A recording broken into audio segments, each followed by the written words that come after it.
জয় নিতাই গৌর, রাধে রাধে, হরে কৃষ্ণ। সকলকে আমার দণ্ডবাদ। আজকে ভগবদ গীতার কর্মযোগের উপরে শ্লোক নাম্বার 12 বলবো। জয় শ্রীমৎ ভগবদ গীতা কি জয়।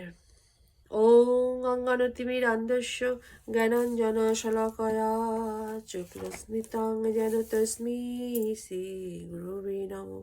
শ্রী চৈতন্য মনোভীষ্টং স্থাপিতং যেন ভূতলে স্বয়ং রূপ কদামহং দদাতি স্বপদান্তিকং। বন্দেহং শ্রীগুরু শ্রীযুত পদ কমলং শ্রীগুরুন বৈষ্ণবংশং শ্রীরূপং সাগ্রজাতং সগণ রঘুনাথান্বিতং তং সজিজং সাদ্বৈতং সাবধূতং পরিজন সহিতং কৃষ্ণ চৈতন্য দেবং শ্রী রাধা কৃষ্ণ পদং সগণ ললিতা শ্রী বিশাখান্বিতশ্চ। হে কৃষ্ণা করুণা সিন্ধু দীনবন্ধু জগৎপথে গোপীশা গোপিকা কান্ত রাধা কান্ত নমস্তুতে। তপ্ত কাঞ্চন গৌরঙ্গী রাধে বৃন্দাবনেশ্বরী বৃষভানুসুতে দেবী প্রণমামি হরি প্রিয়ে। বাঞ্ছাকল্পতরুভ্যশ্চ কৃপা সিন্ধুভ্যেব চ পতিতানাং পাবনেভ্যো বৈষ্ণবেভ্যো নমো। জয় শ্রীকৃষ্ণ চৈতন্য প্রভু নিত্যানন্দ শ্রী অদ্বৈত গদাধর শিবাসাদি নিতাই গৌর ভক্তবৃন্দ। হরে কৃষ্ণ কৃষ্ণ কৃষ্ণ হরে হরে, হরে রাম রাম রাম হরে হরে। ইষ্টান ভোগান হি वो देवा दशन्ते যজ্ঞো ভবিতা তৈদত্তান প্রদায়ৈর্ভব যো ভুঙ্ক্তং তস্নেনো এব স। গীতার গান কি? যজ্ঞেতে সন্তুষ্ট হয়ে অভীষ্ট যে ভোগ দেবতারা দেয় সব প্রচুর প্রয়োগ, সেই দত্ত অন্ন যাহা দেবতারা দেয় তাহারে নার দিয়া খায় চোর সেই হয়। হরি বল। ভগবানকে না দিয়ে খেলে সে চোরই হয়। তো অনুবাদ কি? যজ্ঞের ফলে সন্তুষ্ট হয়ে দেবতারা তোমাদের বাঞ্ছিত ভোগ বস্তু প্রদান করবেন, কিন্তু দেবতাদের প্রদত্ত বস্তু তাদের নিবেদন না করে যে ভোগ করে সে নিশ্চয়ই চোর।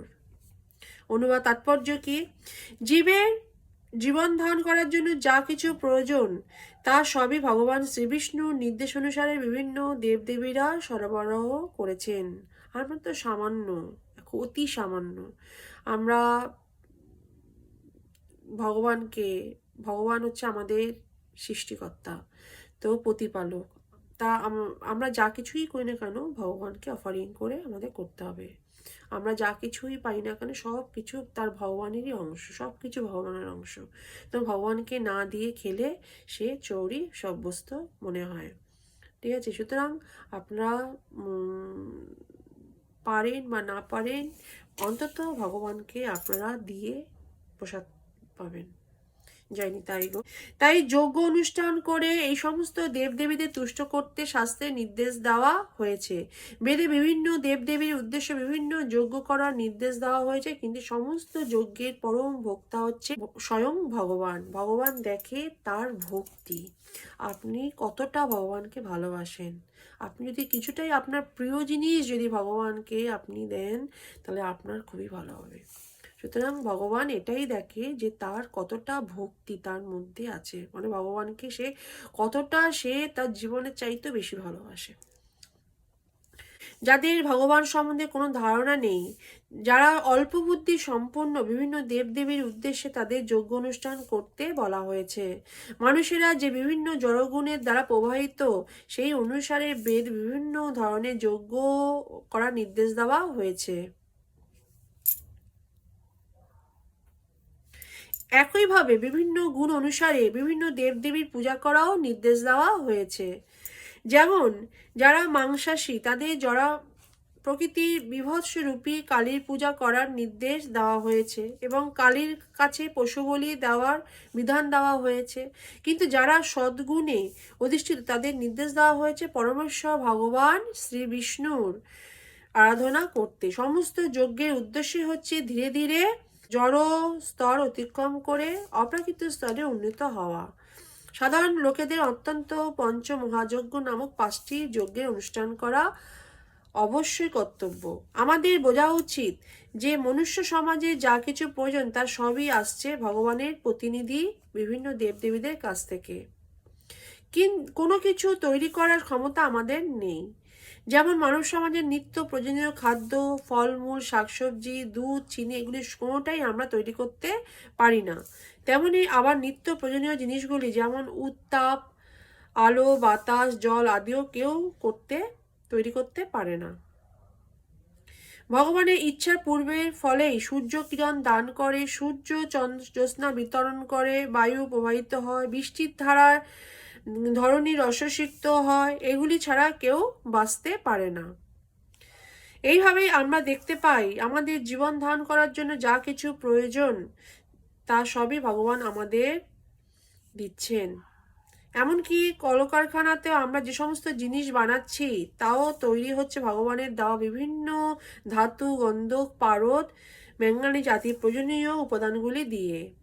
আমাদের অগোচরে ভগবান আমাদের সমস্ত প্রয়োজনগুলি মিটিয়ে দিয়েছেন, যাতে আমরা আত্ম উপলব্ধির জন্য সচ্ছল জীবনযাপন করে জীবনের পরম লক্ষ্য পরিচালিত হতে পারি, অর্থাৎ যাকে বলা হয় জড়জাগতিক জীবন সংগ্রাম থেকে চিরতরে মুক্তি। জীবনের এই উদ্দেশ্য সাধিত হয় যজ্ঞ অনুষ্ঠান করার মাধ্যমে। আমরা যদি জীবনের উদ্দেশ্য ভুলে গিয়ে ভগবানের দেওয়া সম্পদগুলি কেবল ইন্দ্রিয় সুখ ভোগের জন্য ব্যবহার করি এবং তার বিনিময়ে ভগবানকে এবং তার প্রতিনিধিদের কিছুই না দিই, তবে তা চুরি করাই শামিল। এবং তা যদি আমরা করি তাহলে প্রকৃতির আইনে আমাদের শাস্তি ভোগ করতেই হবে। হরি বল। যে সমাজ চোরের সমাজ, তা কখনোই সুখী হতে পারে না, কেননা তাদের জীবনের কোনো উদ্দেশ্যই নেই। স্থূল জড়বাদী যে সমস্ত চোরেরা ভগবানের সম্পদ চুরি করে জড় জগৎকে ভোগ করতে উন্নত, তাদের জীবনের কোনো উদ্দেশ্যই নেই। তাদের একমাত্র বাসনা হচ্ছে জড় ইন্দ্রিয় সুখ ভোগ করা। যজ্ঞ করে কিভাবে ভগবানের ইন্দ্রিয়কে তুষ্ট করতে হয় তা তারা জানে না। শ্রী চৈতন্য মহাপ্রভু সব চাইতে সহজ যজ্ঞ সংকীর্তন যজ্ঞে প্রবর্তন করে গেছেন। এই যজ্ঞ যে কেউ অনুষ্ঠান করতে পারে এবং তার ফলে কৃষ্ণ ভাবনা অমৃত পান করতে পারে। হরি বল। সবাই যে যজ্ঞ করতে হবে এমন কোনো কথা নেই। যজ্ঞ মানে হচ্ছে হরিনাম সংকীর্তন। মহাপ্রভু বলে গেছে আপনারা সবাই সারা পৃথিবী জুড়ে হরিনাম সংকীর্তন করুন, হরে কৃষ্ণ মহামন্ত্র জপ করুন। জয় নিতাই গৌর, রাধে রাধে, হরে কৃষ্ণ। সকলকে আমার ধন্যবাদ। শ্রীমদ্ ভগবদ গীতা কি জয়। বাঞ্ছা কল্পতরু ভস্য কৃপা সিন্ধুভ্য এবচ পতিতানাং পাবনেভ্য বৈষ্ণবেভ্যৈ নমো নমো। আমি নেক্সট দিন 13 নম্বর বলবো কর্মযোগের উপরে, শ্লোক নাম্বার 13। সবাই ভালো থাকবেন। জয় নিতাই গৌর, রাধে রাধে, আমার প্রণাম। শ্রীমদ্ ভগবদ গীতা কি জয়।